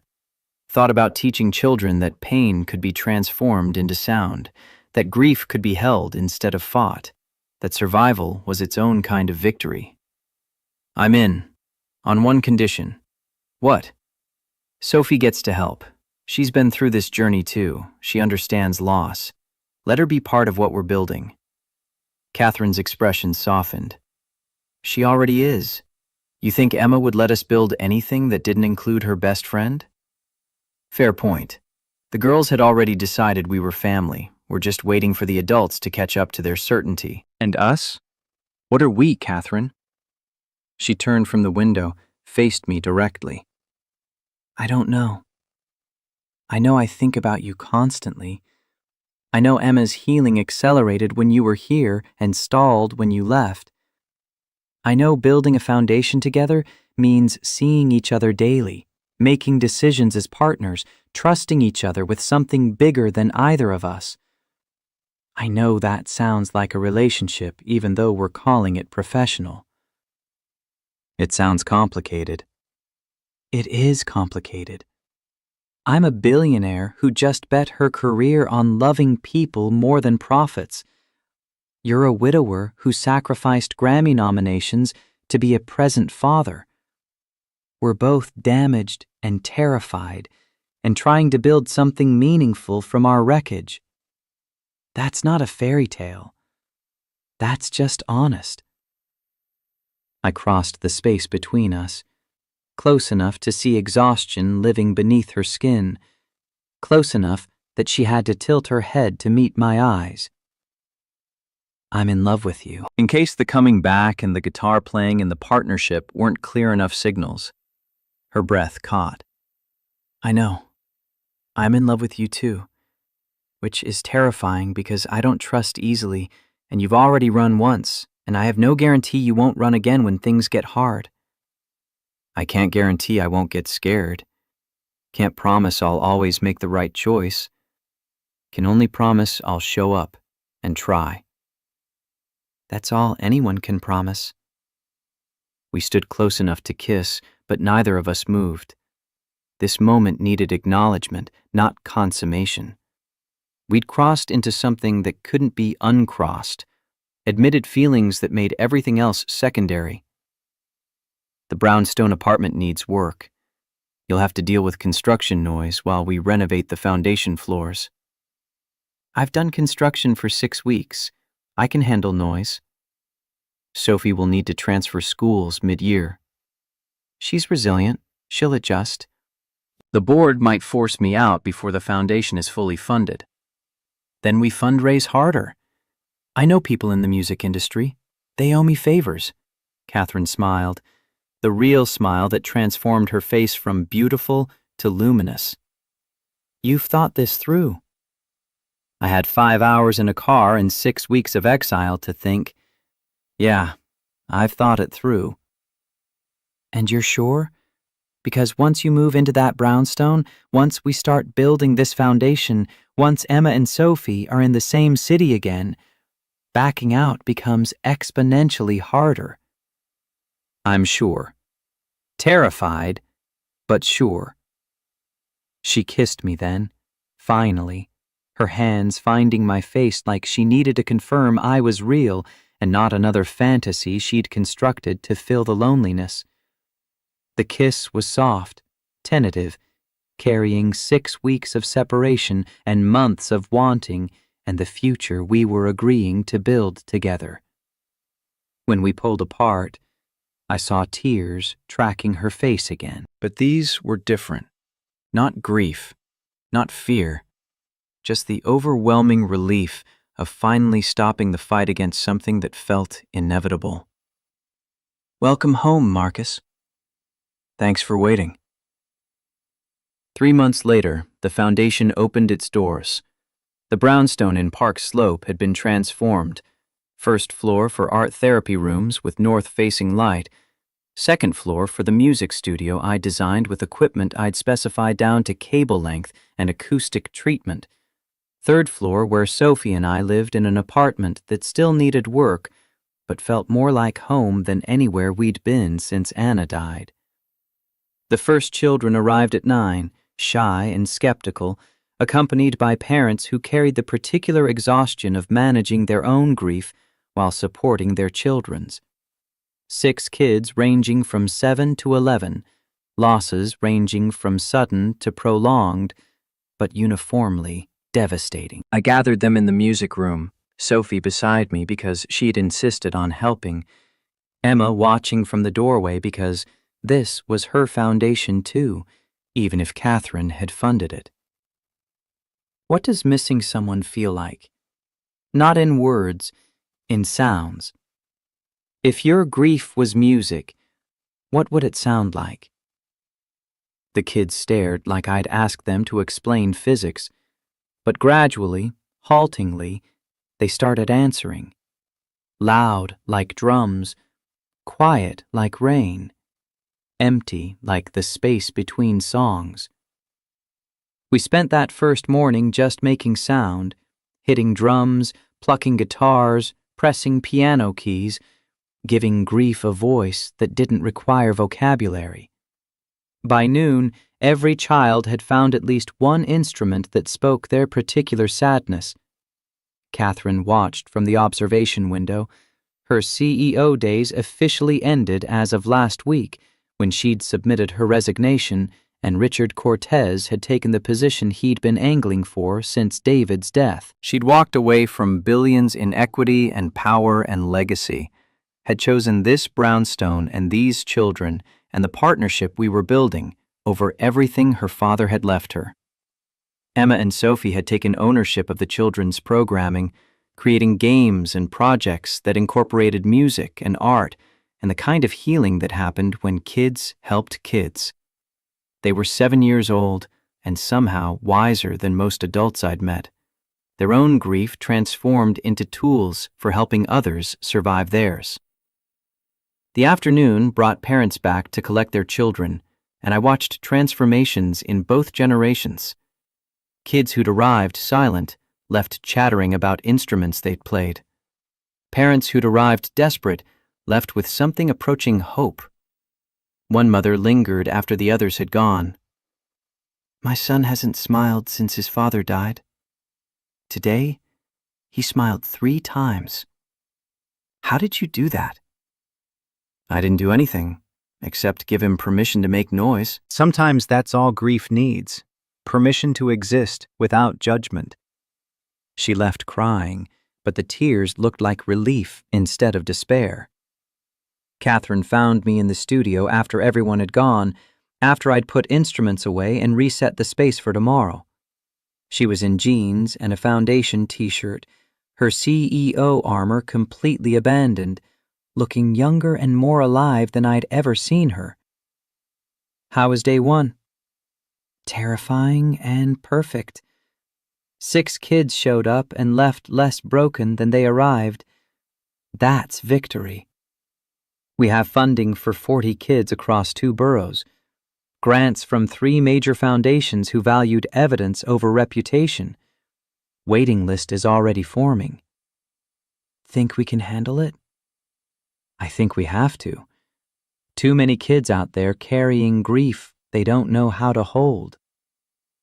I pulled her close, my arms around her waist, her head on my shoulder. This, us, together, building something meaningful, still felt impossible some days. A janitor and a former CEO, a widower and a widow.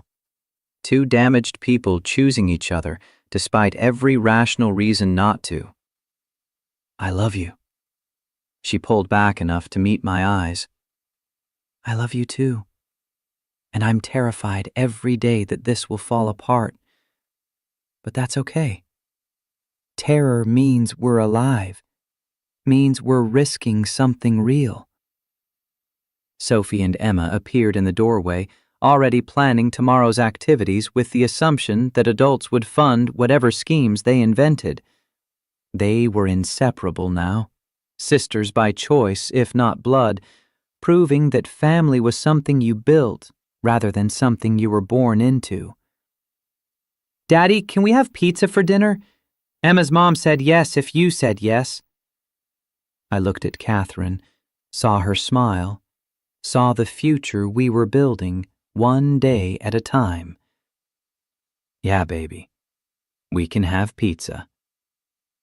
The four of us left the brownstone together, walking toward a pizza place 3 blocks away that Sophie had discovered and declared the best in Brooklyn. The city moved around us, millions of people living their own stories, carrying their own griefs, surviving however they could.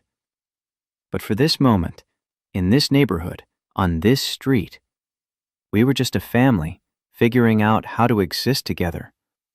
Not perfect, not easy, just honest and trying and showing up for each other day after day.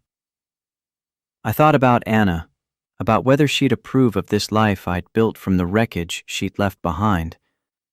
Thought about David, about whether he'd want Catherine building foundations instead of empires. Thought about all the ways love survives death by transforming rather than ending, by finding new vessels to hold it. The stone in my pocket was still there, grief carried daily, shaped smooth by time but never disappearing. But it felt lighter now, shared among people who understood that loss was part of living, that pain was the price of loving deeply, that survival required community more than strength. Sophie held my hand on one side, Catherine's on the other. Emma walked ahead with the confidence of a child who'd survived hell and learned she was stronger than her circumstances. 4 people who'd found each other across impossible distance, who'd chosen to build something meaningful from their combined brokenness. The foundation would grow. More children would come, carrying griefs we'd help them transform into sound and art and community. The board at Ashford Global would probably regret forcing Catherine out when they saw what she'd built instead. Richard Cortez would run the company into mediocrity within 5 years, proving that power without heart was just empty control. But none of that mattered tonight. Tonight was just pizza and laughter and Sophie explaining butterfly migration to Emma, who'd heard it 1,000 times, but listened anyway, because that's what best friends did. Tonight was Catherine's hand in mine, solid and real, and choosing to stay even though staying was terrifying. Tonight was Emma's healing and Sophie's joy, and the knowledge that showing up mattered more than being perfect. The greatest act of love wasn't saving someone, I'd learned. It was standing beside them while they saved themselves, and letting them stand beside you while you did the same. Not despite the brokenness, but because of it. All the shattered pieces forming something new and stronger for having been broken and choosing to heal together. We reached the pizza place as snow began falling, the first of the season, Brooklyn preparing for winter. Inside was warmth and noise and the smell of dough baking. Inside was family, however we'd defined it, however we'd built it from fragments of loss and hope. Anna's lullaby played somewhere in the back of my mind, transformed through Emma's piano and my guitar into something that belonged to all of us now. David's dream of a foundation lived in the brownstone we'd opened today. The dead weren't gone. They were just carried differently, their love finding new places to live, new hearts willing to risk breaking in service of connection. Outside, Brooklyn moved through evening routines. Inside, a family built from impossible mathematics sat down to dinner. And somewhere in the space between what was lost and what was found, love still lived, finding its way forward, one day at a time, one choice at a time, one moment of courage at a time.